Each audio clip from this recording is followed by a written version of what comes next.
Moshe kibel Torah miSinai. It says in Pirkei Avot that Moshe received the Torah from Sinai. And we know he didn't receive it from the mountain, he received it from Hashem. It's a famous question that the rabbis ask. Why does it say from Sinai and it doesn't say from God himself? Because we learned another thing, that a person has to be like a Sinai, like the mountain that was humble, which was Sinai, because it was a very low mountain. And if you're like that and you're humble, then the Torah can enter you. So when it says Moshe received the Torah from Sinai, it means he received it because he was like Sinai and he was humble. And we all have to learn that if you want to start learning Torah. That is always the first requirement when we learn. Now, two things Moshe gave us in Torah. We know there's two Torahs, like we say. Torah shebechtav and Torah shebe'al peh, the written law and the oral law. In Torah shebechtav, however, most people aren't aware of this, there are also two parts. The written Torah, which is the Chumash that we have, the Torah has two parts. What are they? They are the 613 commandments, and then all the other verses, which are the story parts. Those aren't commandments. All the stories that happened to the forefathers and all the way down to Moshe Rabbeinu until the end of Devarim. So we have an oral tradition for both parts. The oral law for the halachot part, for the laws, which is the 613 commandments, is called Mishnah. And the oral law for all the story parts is basically called Midrash. Now sometimes Midrash could be also in halacha, but you don't see a Mishnah that's in the story parts. So basically it works like that. Almost like you hear the rabbis always say, halacha and agadah. And the agadah is always about the story parts.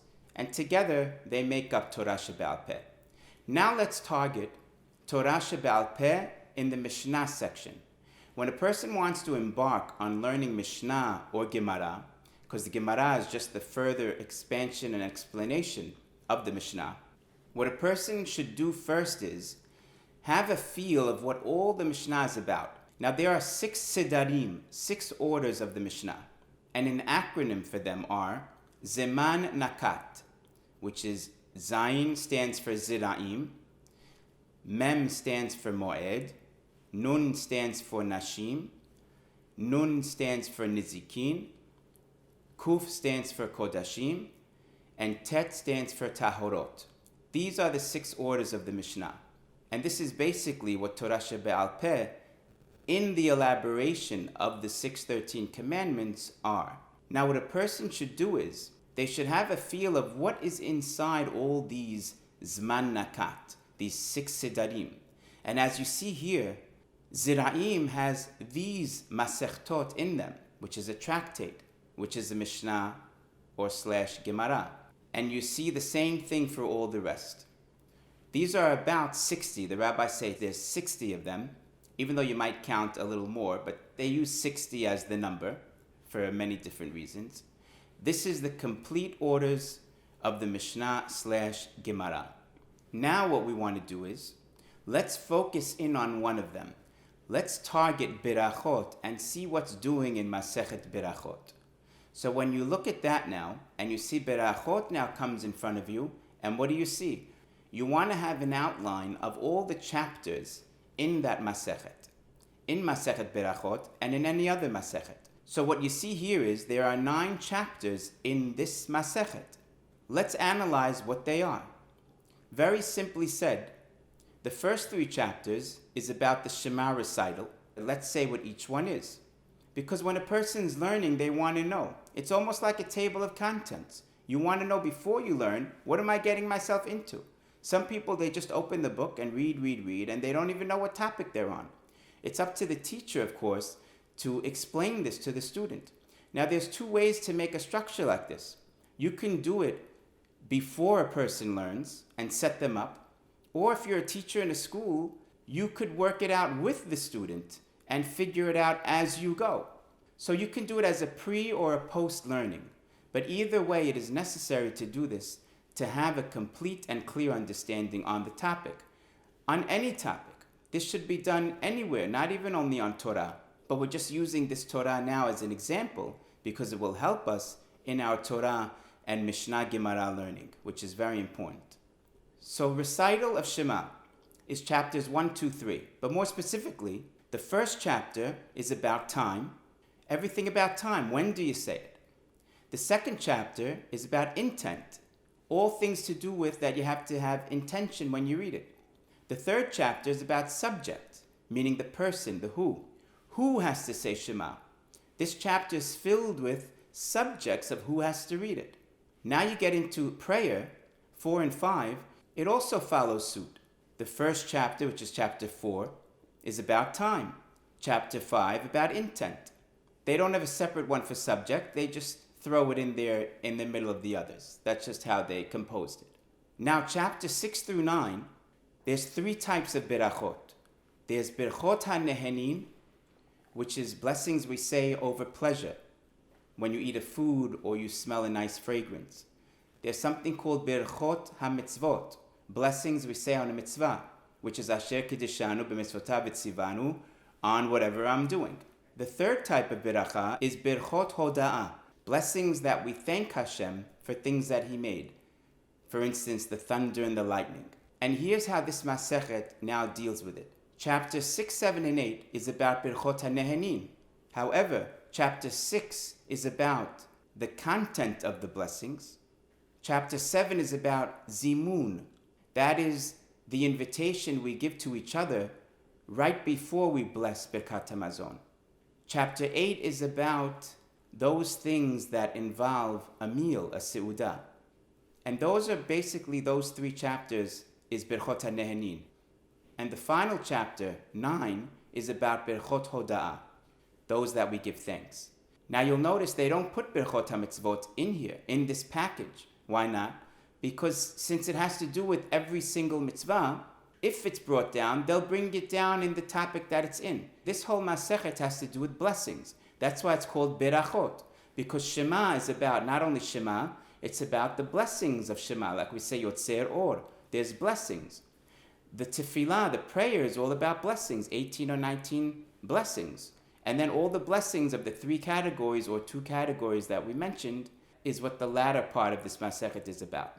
So you see how it all relates to blessings. And that is why it is called Berakhot. And now you have a nice, neat package of what the chapters are all about. This is very helpful when we learn.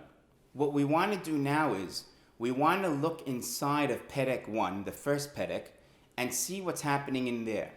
It's one thing to know what the 9 chapters are about, but now let's target one at a time. We'll just do chapter 1 here. This chapter has this many Mishnayot in it. 5 of them, as you see. Wouldn't it be nice to just say what they are?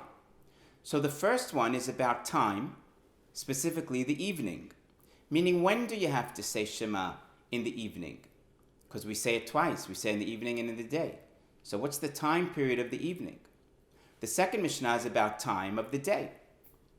The third Mishnah is about bodily position. Do you have to lie down when you say the one at night and stand up when you say the one in the day? That's brought down as a discussion. Whether we do this or not is not the point. Now we're just trying to see what the central idea of each Mishnah is. Mishnah 4 is about the blessings of Kiryat Shema. Different things about them. And Mishnah 5 is about Egypt mention. Do we have to mention Yetziat Mitzrayim in the Shema, which is really in Vayomer, the last pasuk where Hashem says, I am Hashem who took you out of Egypt. Does that have to be in there? Now that you have all 5 mapped out for you, what you want to do is you want to continue all 9 chapters and see what all these are about. All these numbers that you see here, you want to fill them in on your own. And you'll have a nice package of Masechet Berakhot, all the chapters and all the Mishnayot, all organized out for you, with all the central idea words that you have for each Mishnah. And in one glance, you can see the whole Masechet, just like you see here. Of course, you'd fill in the words. Now let's take from Mishnah 1, let's see what's inside each Mishnah. Mishnah 1 that we said is time of the evening. That has 4 halachot in it. Now a Mishnah, you should know, is a collection of halachot. A Mishnah itself is just that. It's a composite of halachot, laws. So really, every Mishnah has laws in it. It's not one law per Mishnah. Every Mishnah is different. Some Mishnayot could have 3 laws. Some might have 7 laws. This is where we need to organize it, because no one knows what's hiding in a Mishnah. but wouldn't it be nice to have it laid out in front of you? So when you take Mishnah 1, time of evening, what's in there? There's 4 halachot in there. If you read it, we're not reading the Mishnah right now, but if you read it, this is just showing you how to learn. You have to do the learning on your own. You'll notice there's 4 halachot in this Mishnah, and they are the beginning time period, the end time period, and then 2 about the sacrifices. Not on the subject of Shema, but on another subject, which is about the sacrifices, also about time, the end time of burning the sacrifice and of eating the sacrifice. Sometimes the Mishnah, for different reasons, will go into other topics, so don't let that throw you off. But here you have it, 1, 2, 3, 4. Now you know what they are. This is what Mishnah 1 is all about. Now let's see Mishnah number 2. We said is the time of the day. It also starts with the beginning time, end time, and then something about the blessings, which you'll see, which has to do with time also. The third Mishnah that talked about bodily position, there's only one halacha there, and that is it. Do you have to take any specific bodily position when you say the Shema? And number 4 is about the blessings, we said, and it has 4 halachot. The first one is about the number. The second one is about the placement, meaning the Mishnah says that you have to have Berakhot before and after Shema. So that's why you have number first, then the placement, and then you have something which is relevant to all Berakhot, which is the length and the conclusion. Length, according to some, means does it open and close with the Baruch or not? And conclusion, does it conclude with the Baruch? Like if you say Baruch Ata Hashem Elokeinu Melech Haolam Borei Pri Ha'etz, you don't end with the second Baruch. That's what it means, conclusion. And again, see your Mishnah for those details. And Mishnah 5 is about Egypt mention. And this is also about time period in the evening. Do we have to mention Yitziat Mitzrayim, Egypt, in Arbit, in the nighttime Shema? Now that we saw that chapter 1 has 5 Mishnayot and that Mishnah number 1 had 4 halachot, let's target those 4 halachot and see what the Gemara has to say on them. That's what a Gemara is. The Gemara explains the Mishnah. And since the Mishnah is halachot, the Gemara explains those halachot. But you want to know how many halachot there are because the Gemara is going to explain them sometimes one by one. That's how you would organize it.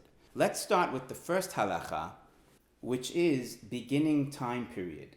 The first sugya in the Gemara is about me'ematai korin et Shema. When do we read the Shema? And the Gemara was telling us the reason the Mishnah begins with time period. Why didn't it begin with telling us about Shema? Why did it begin with time period? That's what sugya 1 is about. Topic 1. Then the Mishnah said be'arvit, in the evening. And this is the reason the Mishnah begins with evening. Again, why didn't it start with the daytime Shema? This is all in the Gemara. The next phrase of the Mishnah is Misha'a she'kohanim nechnasim lechol betrumatan. From the time the Kohanim enter to eat their tirumah. This is the time period of reading Shema. But it's really when the stars come out, as we learned in the Gemara.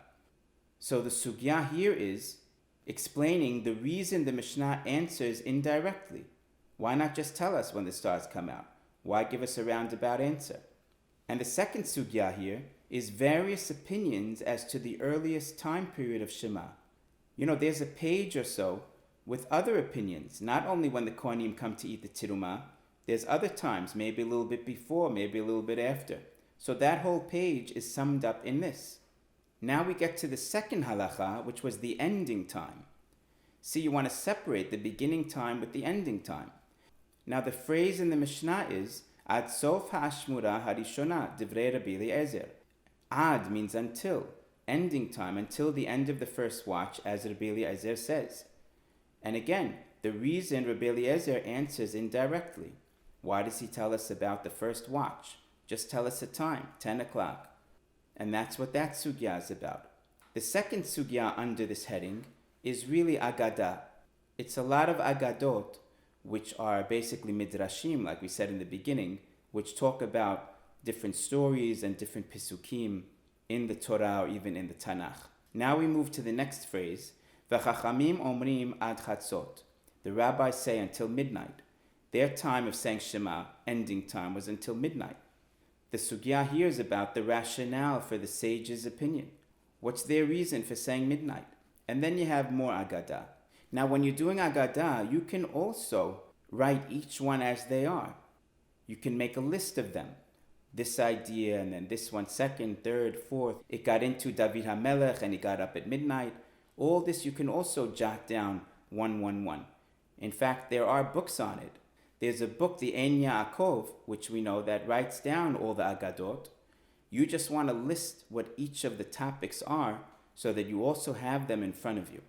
The third saying in the Mishnah is Rabban Gamliel Omer Ad Sheyaleh Amud HaShachar. Rabban Gamliel said you can read Shema until dawn. Now this sugya is about reciting Shema even after dawn. The rabbi said dawn, but there are times maybe you can say it after dawn. And of course, see the Gemara for that. Again, this is like a table of contents, just getting you ready so that you can know what you're learning. The fourth one is Maaseh Sheba'u Banav, and then Chayavin Atem Lekrot, which is this whole part of the story where the sons came to ask their father after the wedding, can we still read Shema? This sugya is about the sons' inquiry as to the rationale of the sage's ruling. It's not that they didn't know what their father said. They just didn't know if the rabbis agreed, and they only held as a safeguard to read until midnight, but you can also read till dawn if you missed that time. That's what they were asking. Now you get to 3 and 4, which is about the sacrifices, the end time of the burning and the eating. We'll just lump them together because the two sugyot here have to do with them together. The first one is Velo zo bilvad ad sheyaleh amud hashachar. That whole saying. Meaning it's not only this that's till midnight, but it's also other things that when it says midnight, it also is until dawn. The sugya here explains Rabban Gamliel's statement regarding the sages, not himself, concerning midnight. The question is, it's not Rabban Gamliel who said also until midnight, because we know he didn't hold until midnight. This sugya is just clarifying that Rabban Gamliel was saying what the sages said. That's all. It's very simple. Sometimes the more simple a sugya could be, the more it throws you off. You're looking for something very deep, and it's just something very, very simple. So don't let that throw you off either. The last one is Hekter Chalavim Ad Sheyaleh Amud HaShachar. The example of the burning and the eating until dawn. The sugya here is about the reason the Pesach offering is not included as an example. Why didn't they put that there? There's a reason. And then you have Agadah again. And this concludes the sugyot, or the Gemara, on those 4 halachot that we had in Perek 1, Mishnah 1. These were all the Gemariot. So here you have them, all nicely laid out. Now that we organized all the Mishnayot, and you have it in front of you, at least you'll do it on your own and continue it to have the whole Masekhet, or as many Masektot as you can, with all of their central ideas and halachot laid out and mapped out in front of you. What we want to do now is something else. We want to now fit all the halachot into a structure, and we want to locate it. Where is this halacha? Now you might wonder what I'm saying. What am I talking about? What I learned from Rabbi Kessin many years ago, and this is Rabbi Mendel Kessin and Rabbi Shimon Kessin, 2 twins that talk about conceptual structure, who have many classes online about structuring your work. And what we learn from them is a person has to locate their halacha that they're learning into the structure. Find it. What's the address of that halacha? And what does that mean? We have to make one. Unfortunately, there are no structures really out there. We have to build one. You can make one on your own, if you can. It requires a lot of thinking and a lot of work. What we would want to do is, every halacha has to be placed in a grouping or a structure where they all come together as one unit. It's like having a map.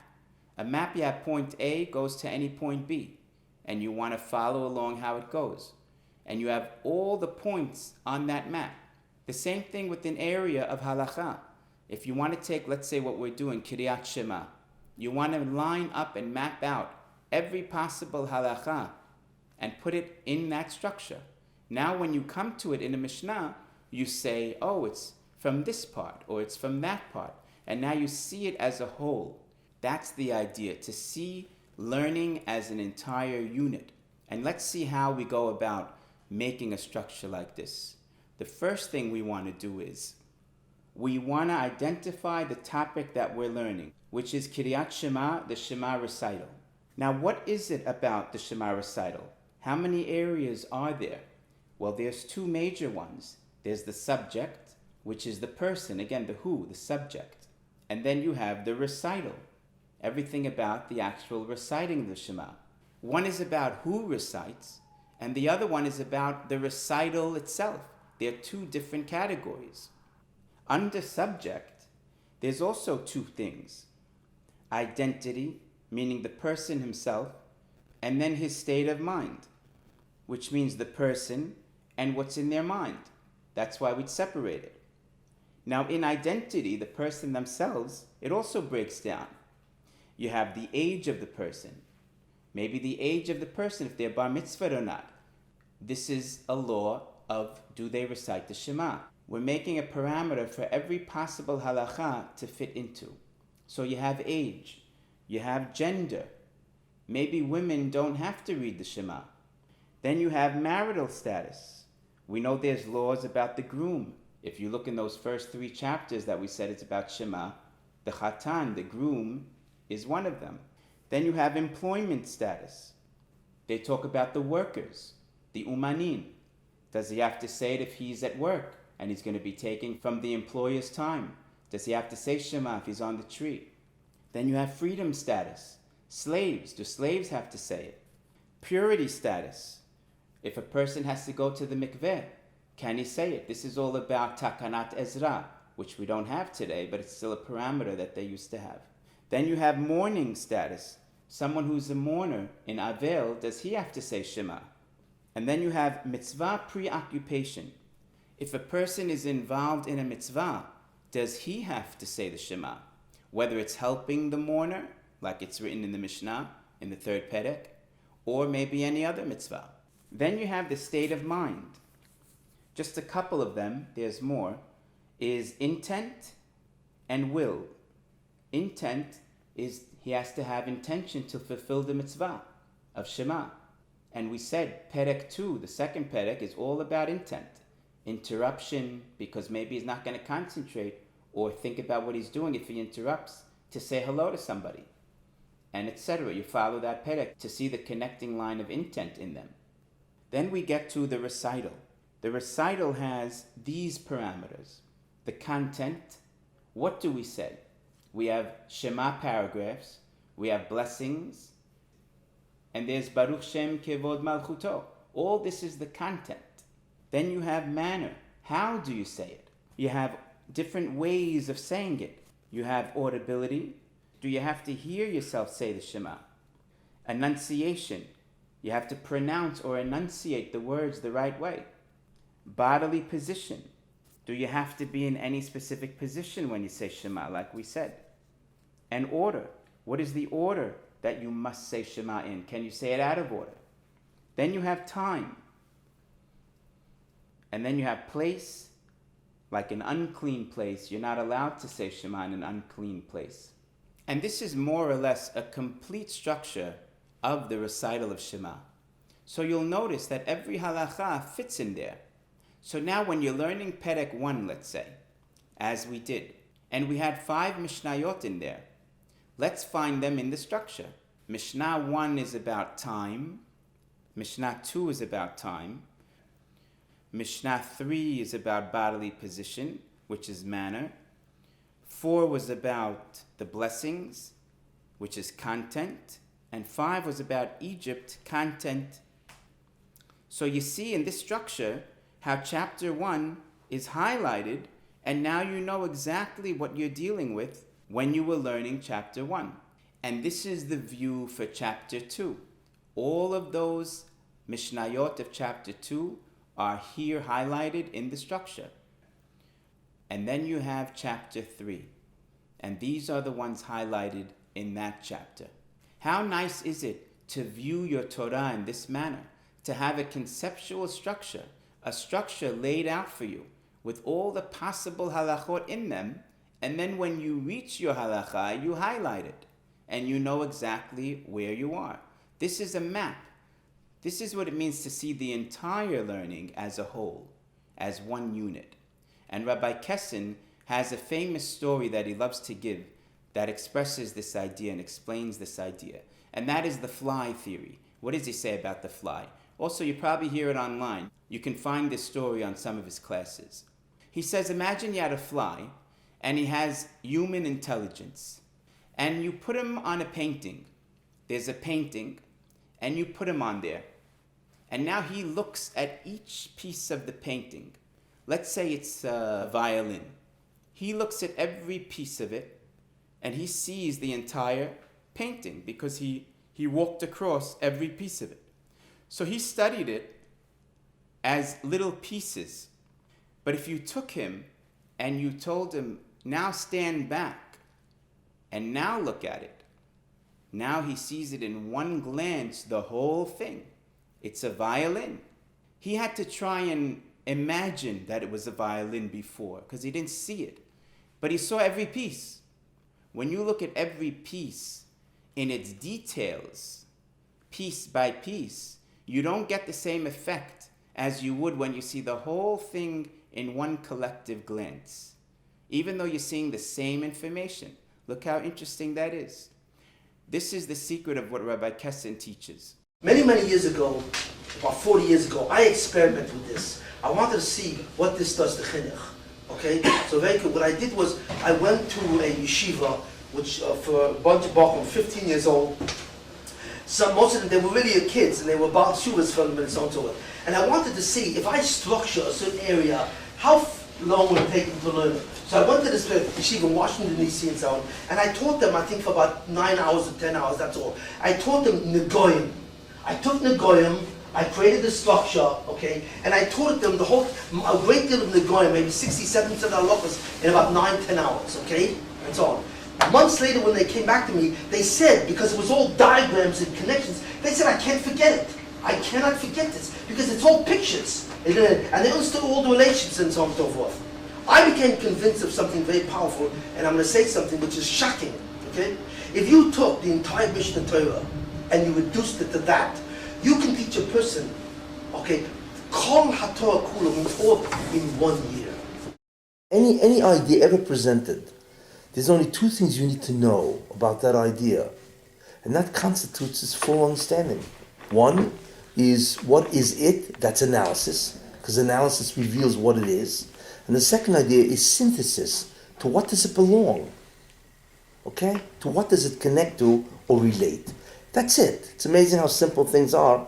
Of course, they're not simple, because just to figure that out is a tremendous avoidance. So what I've done is I sat down and I've created 10 structures, of which I'm telling you several. If there was every yeshiva in the world that did this, and this is just part of it, guys would come out incredible. Now, this is not only Rabbi Kessin who says this. Gedolim, great men from the past, especially Rab Moshe Chaim Lutzato, the Ramchal, who wrote the Mesilat Yesharim, the Path of the Just. This is his idea, believe it or not. He's the one who says to do this. And let me read you something from the Ramchal, the introduction of the Derech Hashem. And it says like this: when one knows a number of things and understands how they are categorized and systematically interrelated, then he has a great advantage over one who has the same knowledge without such distinction. It is very much like the difference between looking at a well-arranged garden planted in rows and patterns and seeing a wild thicket or forest growing in confusion. So you see, the Ramchal says that when you have everything organized, like a garden, everything in its rows and patterns, that's when you'll have a greater understanding more than a person who doesn't structure his work. And look what else he says.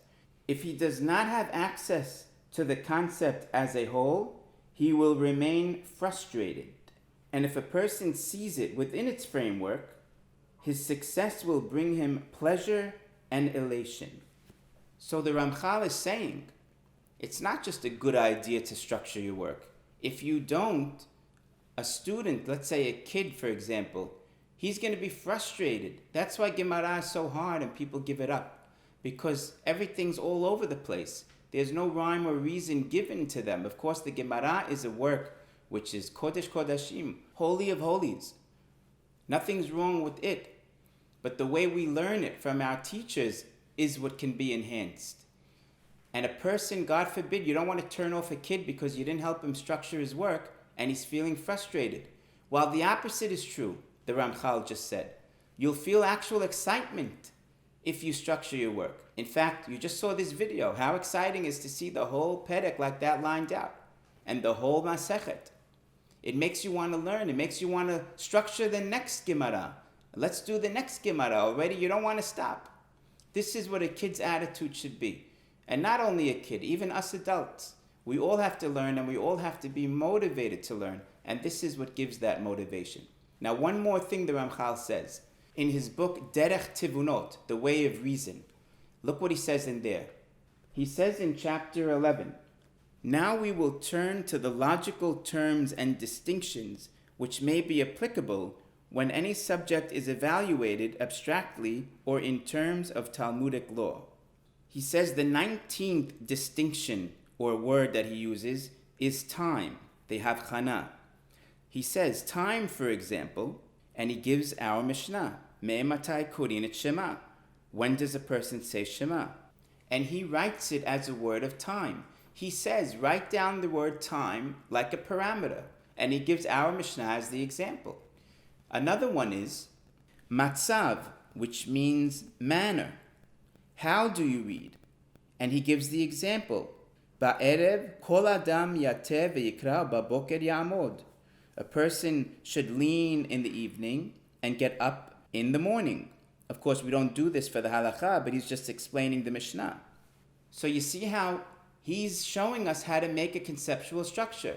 You write words where each halakha will fit into it. You say time, manner, position, etc. We're not used to doing that, to making words that are parameters so that halachot fit in them. But here the Ramchal has a whole chapter on it. He's already teaching this from years ago. So this is the way we're supposed to learn. And this is what Rabbi Kessin is always trying to teach. And Bezrat Hashem, he will one day make us conceptual structures so that we can learn with them.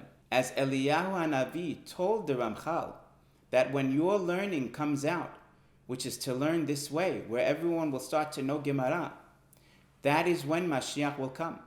And that's why Rabbi Kessin is so motivated to get this work done. He also wants to bring Mashiach. And if we all become experts in learning, which this can provide, that will be, God willing, when we will have our final redemption. Thank you for watching ConcealedLight.com. Stay posted for more videos.